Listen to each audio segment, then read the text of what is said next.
Do you think it would be a good idea to add to the committee? Well, absolutely. We have positions for 13 people, and I hope we can ultimately get all of them. It adds to the committee's participation to have as many members as we can to participate. I'm looking forward in the long run to try to have as many of the 13 members that I can, but right now we're preparing for the hearing for next Tuesday. Hi, everyone. It's 5 o'clock in the East. I'm Michael Steele in for Nicole Wallace, so buckle up. January 6th, House Select Committee Chairman Benny Thompson looking forward to the next step in the investigation as questions swirl over the remaining 5 spots on the committee. One still open after Minority Leader Kevin McCarthy yanked all of his picks yesterday.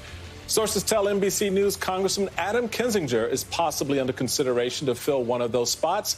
And although Thompson said he is the kind of person they want to have on the committee, no official announcement has been made.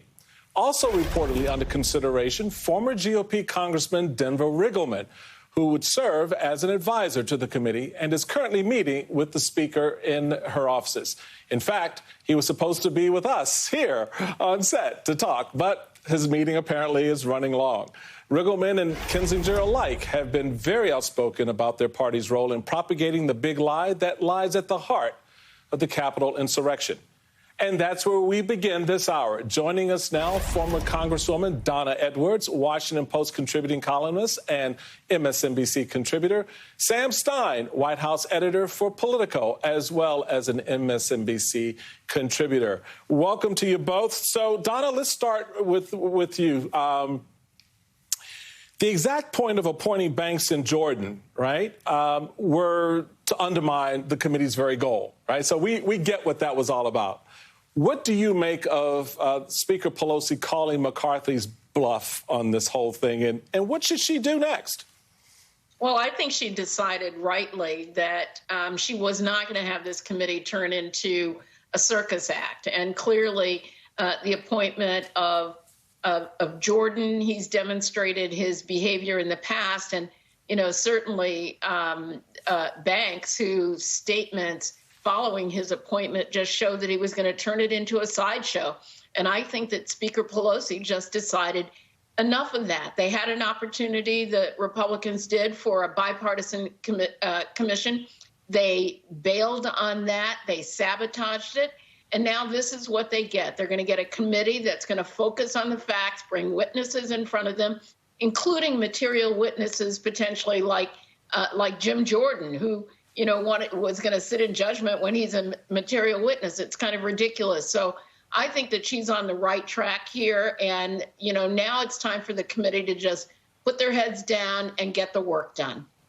I have to admit, Congresswoman, it was a smart power move. I loved it. It was the kind of thing that I think a number of people have been waiting to see if Democrats really had the gumption to do it, and she showed they did. Sam, I'd like you to take a listen to Eric Swalwell on this network last night. This is so binary right now. Either you're trying to resurrect and revive democracy or you're trying to kill it, that when people say to me, well, Liz Cheney, I don't agree with her on, where she stands on abortion or where she stands on taxes. I say, well, give me the problem that democracy is around in 3 years, that we can have that debate with her. But right now, she is standing up for democracy. So we need her. Same thing to Adam Kinzinger. And so, yes, we need to move swiftly right now. And having Jim Jordan on the committee just for the sake of, quote unquote, bipartisanship, I don't think that goes to saving democracy. So here's the question to you, Sam. Do you think the serious work that needs to get done here can still go on without Republicans on the committee? And maybe, in fact, this adds more to the credibility that everyone hopes this committee has? Well, let me start off by saying I'm sorry I'm not Denver Riggleman. I am not as important a guest as he is, but I will do the best I can. I think, in fact, to your point, I think it's actually probably helps the committee in terms of getting its work product done to not have members like Banks and Jordan on it. They were there, obviously to throw wrenches in the processes. I mean, they're there to run interference for Trump. I don't think that's a crazy statement to make. The question comes now, does the credibility of the committee become in any way diminished because Pelosi has exercised her veto power over these members. And I think ultimately what will, the answer to that question is not determined in a decision Pelosi made yesterday. It's determined in the work product that they produce. If they get primary documentation, if they get records of phone calls, if they get witnesses to testify in unimpeachable ways, ultimately the public will say, yes, this is a credible outcome. And it doesn't matter if she vetoed Banks and Jordan from being on the committee. What matters is what was discovered.